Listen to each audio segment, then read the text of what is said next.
All right, guys, welcome back to the channel. So today we're gonna do something a little different, all right? I used to just go on authentic rants in the old Detox Dudes channel, and a lot of you guys really like that and appreciate it. I've always felt like people will get bored or that it's not fast-paced enough for everyone's dopamine-addicted lifestyle. But nonetheless, I don't have a script. I have one word in my head. One word in my head and a couple stories and some lessons that I wanna share with you guys. The word that I have in my head for this video is grasping, okay? Graspiness. And this is a topic that is so important in your life. If you are wanting to become bigger, if you are wanting to become an entrepreneur, if basically anything that you want in life, you have to understand that if you want it so bad that it hurts, or if you want it so bad that you're cringing inside of yourself, you're probably not ready for it. And I've realized that I've had to learn how to not want things so bad before I actually get them, okay?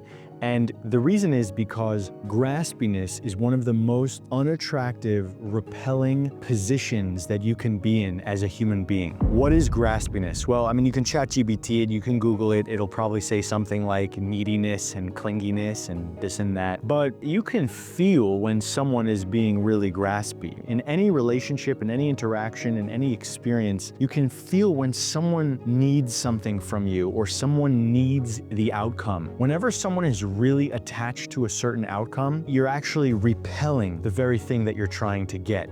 Okay, so for me, I remember in college, I wanted women so bad because I had been in a multiple year dry spell, a couple of years, okay? And I felt I was so hungry, literally like a famished animal, that no matter how much game I had, no matter how many beers I drank, no matter how perfect the words I said were, or if I nagged, or if I had the perfect clothes, my graspiness was being revealed to the surface within minutes of talking to a woman one-on-one. They could feel it. They could sense it. I could feel it. And I basically just pushed away everything that I wanted so incredibly bad. Because in my system at the time, it was so important for me to get these wantings met. It was life or death. It was coming from this deeply wounded place of not being good enough. Again, everyone around me could smell it, okay? All the women around me could smell it. And I see graspiness all of the time in business, in relationships, in every arena of my life, and all of my clients, I see graspiness. And it's really something that if you can master, if you can learn about these parts of yourself and get honest about these parts within yourself, you will be able to climb that ladder of success so much faster. You can't trick yourself. There's no tricks. You can't mantra your way out of saying like, I don't want a woman, I don't need a woman, I don't want a woman, I don't need sex. You have to actually truly do inner work to realize that you're not after the thing that you think you're after. You think $1 million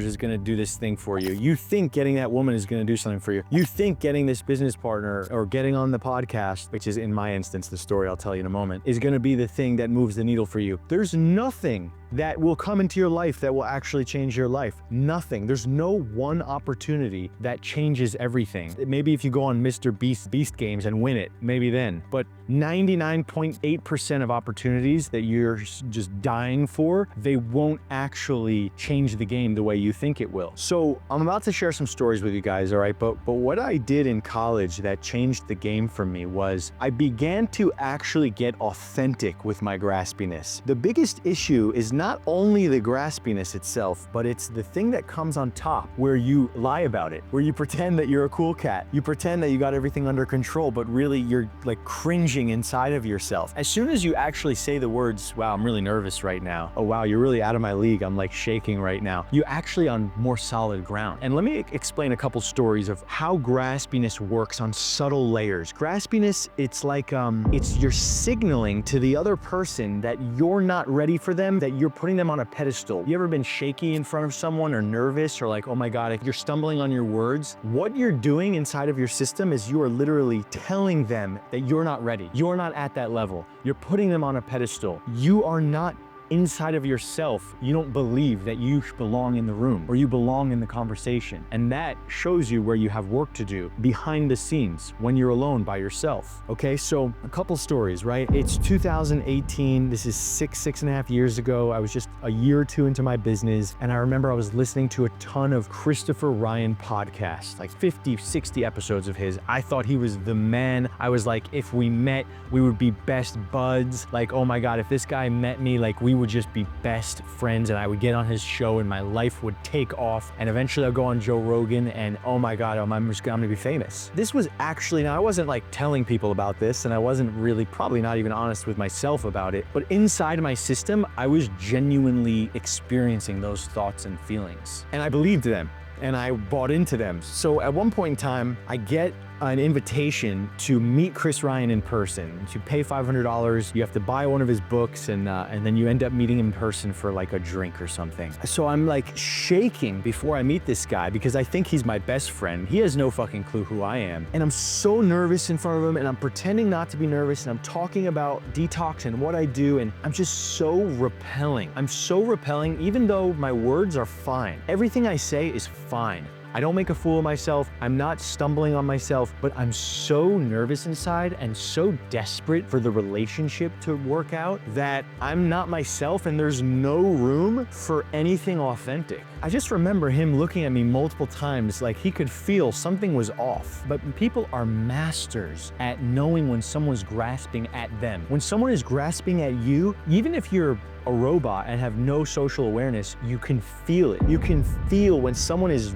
wanting something from you, wanting to take something from you, wanting something from who they think you are. If you're an influencer or if you're a YouTuber, there's just, you know, I meet people on the street and sometimes they're like, oh my God, the detox dudes, you're my hero. I'm like, dude, I'm Josh. Whoever you think I am from my YouTube channel, it's not who I am, right? Like I'm Josh. And people get like this with celebrities, right? They grasp at celebrities, right? Like literally dying and crying and, oh my God, Leonardo.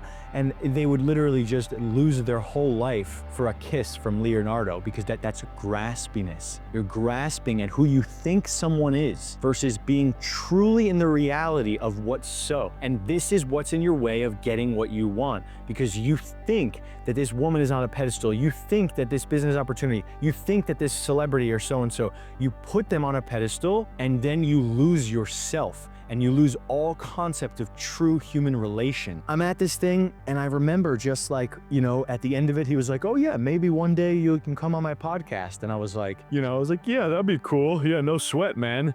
Yeah, no problem. I'll come on. I emailed him probably like 4 times after that, never answered me again. It happened again months later with someone else. Okay, I'm at this conference and all of these people were in a similar circle, you know, the Christopher Ryans, the Aubrey Marcuses, the Joe Rogans, and I had this feeling for a couple years when I was in the Amazon, just like, oh my God, these guys are like, they get it, they're my best friends, this assumption, this need to be in a clique, this need to be part of the cool crowd. It's like this deep, deep need because I didn't value myself. And so it happened again. I end up going to this Aubrey Marcus event and paid money to get in. I didn't learn my lesson from the first one, right? My intentions were like, I gotta get in front of him, we're gonna be friends. Instead of, what is the actual event I'm going to and do I wanna go to the event? Because I didn't give a shit about anything he was talking about. I just really wanted to be friends with him. And I went with that trajectory, and I remember at the end of the event, I walked up to him, I said a couple words, and he was really rude to me. He was really rude to me, and I don't even think it was conscious. I think he was probably just sensing like my neediness. I think he's a little bit of an asshole too, if I'm honest, but this was years ago, and I was just a different person. Like, I still think Aubrey's really cool. I'd love to go on his channel. And I'm not saying that I don't like think he's cool, that he does cool shit. I'm saying that because I was so not confident in myself, I was grasping at these people, these figures, these internet sensations. I had no positioning. I didn't want to be there in the first place. I'm waiting until the end of the event to talk to him. I'm obviously internally very anxious and nervous and grasping somewhere. There's no positioning. I lost all my positioning. And again, he was very rude to me, and that was that. And I started to learn that the graspiness is the repelling enemy. The feeling I have in myself, if I'm ever like that now, if I'm ever, even if it's the president of the fucking United States, if I'm ever in a state where I really need something from them, I'm getting really anxious and oh my God, I already know I'm on shaky ground. I already know I've lost because I'm thinking that something out there is gonna transform my life and give me all of these blessings. You know, now being on the other side and having actual people grasp for my attention, and you know, sometimes I'll still get grasped graspy for other people and whatnot, but most of the time it's coming towards me, right? For instance, I had multiple people come to my retreats, and you can feel when they're there that their only intentions are to A, become friends, or B, to work for me. It's like they're not actually there for the agenda of the retreat, which is for transformation. They're there because they feel that if they show up, they'll get some sort of personal connection with me. And I'll tell you, I can smell it from a mile away. You're always on shaky ground if you're trying to be sneaky. Whenever you're sneaky with your intentions and you're just listening to this inner graspiness without doing any deep work, you're on shaky ground. What's the deep work? Well, the deep work is really sitting with yourself and really getting honest. Okay, you got to get honest about what your real feelings are. Step one, wow, I am super nervous and shaky and graspy right now about X, Y, and Z. Step two is, why do I think that this person has all the answers for me? What is it about them? Where am I giving my power away? What wound is festering inside of me that's convincing me that this person is the answer to my problems? And what you can do is you can give yourself love, validation, you converse with yourself, and you heal those gaping wounds. You let go of outcomes, you let go of needing anything from other people, and you keep it clean. Keeping it clean is, I want a connection with this person. That's clean. And even if you're nervous, that's still clean. It's when you start attaching to it, grasping at it, and changing your actions on the outside with respect to that graspiness, okay? Without being real and honest with yourself. Don't act from graspiness. For me, I acted out of graspiness because I shouldn't have even been at those events. I was at those events out of pure graspiness. So let me know what you thought about this video. I know it's just a messy little rant here. We're experimenting with something new. My whole point in sharing this with you is that if you want something so bad that it hurts, you gotta ask yourself some difficult questions in life. You generally don't even wanna get that thing, okay? When it feels that way, when it's so charged, it'll rock you off of your center like you couldn't believe. You will magnetize the life of your dreams from your center when you're not coming from a place of neediness and graspiness. And I just want to tell you, if you feel that way about things, it's normal. It's okay. It's part of the human experience. We're constantly looking for people who are above us in the ladder, this invisible ladder of success and status, and we're looking to put ourselves there and get there, okay? And the way you do it, sometimes it can be success on the outside, but a lot of times it's the inner work. You change your structures inside yourself, how you feel about yourself, what you deserve, what you tolerate, really your standards. When you change those standards within yourself, the world will match you and respond to you. Now I'm working with celebrities on a daily basis, all kinds of huge public figures on a daily basis, and they work with me partly because I'm not really getting pulled by them too much, because I'm able to hold my center, okay? So keep your center, watch the graspiness, don't act from it, and it's totally normal, par for the course, but it is something you gotta win over, not convince. It's not about mentally convincing yourself otherwise. You gotta win over it deep inside these traps if you want the life of your dreams.